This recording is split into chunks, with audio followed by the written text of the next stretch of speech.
मैं हूँ डॉक्टर हर्ष दिवाकर। तो मेरे पास आ जाएं। क्या नाम है आपका? जसप्रीत सिंह। जसप्रीत सिंह। तो ये एक एथलीट हैं और कौन सा गेम खेलते हैं आप? सर्कल कबड्डी। सर्कल कबड्डी। तो ये कंपटीशन खेलते हैं। तो अभी कुछ इंजरीज हुई हैं इनके बैक में, शोल्डर में।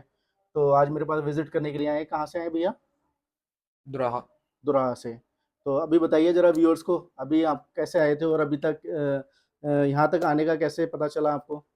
भैया मैंने क्या कहते हैं गूगल पे सर्च किया था, नहीं तो मैं काशीपुर जाने वाला था। हाँ यहाँ जी। पे आकर मुझे विजिट कर कर बहुत बढ़िया लगा। अच्छा, अभी जो प्रॉब्लम है वो कितने हद तक सॉर्ट आउट लग रही है? 99% ठीक हो है। गई।